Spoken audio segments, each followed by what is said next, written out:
Hello all, welcome to Sumi's health and beauty. இந்த வீடியோவில் குரட்டை எப்படி ஏற்படுது, குரட்டை விடுவது ஆபத்தா, குரட்டை விடுவதை எப்படி தடுக்கலாம், இதை பற்றியெல்லாம் பார்க்கலாம். இப்போ தான் நம்ம சேனலில் ஃபர்ஸ்ட் டைம் பார்க்குறீங்கன்னா மறக்காமல் சப்ஸ்கிரைப் பண்ணிக்கோங்க.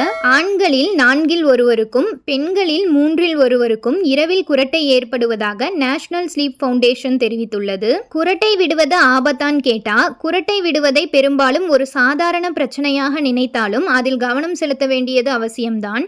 அவ்வப்போது குரட்டை வந்தால் பெரிதாக பிரச்சனை இல்லை.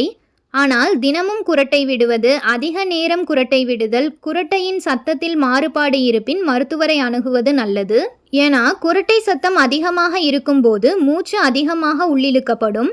அந்த நேரத்தில் சுவாச பாதையில் அடைப்பு ஏற்பட்டு முழுவதுமாக மூச்சு நின்றுவிடக்கூட வாய்ப்புள்ளதாக மருத்துவர்கள் கூறுகின்றனர். வாய் மற்றும் மூக்கு இடையிலான சுவாச பாதையானது தூங்கும்போது அடைபடுவதன் காரணமாக குரட்டை சத்தம் கேட்குது. இந்த அடைப்பு எதனால ஏற்படுது, இதற்கு நாம் எந்த வகையில் காரணமா இருக்கோங்கிறத பத்தி பார்க்கலாம். தொண்டை அமைப்பு கூட குரட்டை வருவதற்கு காரணமாக இருக்கலாம். உதாரணமா குட்டையான கழுத்து, தடிமனான சருமம் மற்றும் உள்நாக்கு வளர்ச்சி போன்றவற்றின் காரணமாக குரட்டை சத்தம் கேட்கலாம். ஒழுங்கற்ற சுவாசத்துடன் குரட்டை விடுவது இதய நோயின் அறிகுறியாக கூட இருக்கலாம். மூச்சு திணறலும் கூட குரட்டைக்கான வாய்ப்பை அதிகரிக்கும். உடல் எடை அதிகரித்த பின்னர் தான் குரட்டை விடும் பழக்கம் உங்களுக்கு வந்தது என்றால் உடல் எடையை குறைக்க முயற்சிக்கலாம். உடல் பருமன் கொண்டவர்கள் கழுத்து பகுதியில் அதிக கொழுப்பை கொண்டிருக்கிறார்கள். இது சுவாச பாதையின் அளவை குறைக்கிறது. உடல் பருமனாக இருப்பவர்கள் எடையை குறைக்கும் பட்சத்தில் குரட்டை ஏற்படுவதற்கான வாய்ப்பு குறையும் என்று பல்வேறு ஆய்வுகள் நிரூபித்துள்ளன. உடலை நீரேற்றத்துடன் வைத்திருப்பது குரட்டையை தவிர்ப்பது மட்டுமின்றி ஒட்டுமொத்த ஆரோக்கியத்தையும் பராமரிக்கும். உடலில் நீர்ச்சத்து குறையும் போது சுவாச பாதையில் காற்றின் சரியான ஓட்டத்தை தடுத்து குரட்டையை ஏற்படுத்தும். முடி உதிர்தல், சருமம் சுருக்கமடைதல் போன்றவை மட்டும் வயசாச்சுங்கிறக்கான அறிகுறிகள் அல்ல. குரட்டை விடுவதும் கூட வயோதிகத்தின் ஒரு அறிகுறிதான். குரல் வளை பகுதியின் தசைகள் பலவீனம் அடைவதன் காரணமாக கூட குரட்டை சத்தம் வரலாம். மது அருந்துவதால் கல்லீரல் மற்றும் சிறுநீரகம் போன்ற முக்கியமான உறுப்புகளுக்கு பாதிப்பு வரும் என்ற விழிப்புணர்வு எல்லோருக்கும் உண்டு.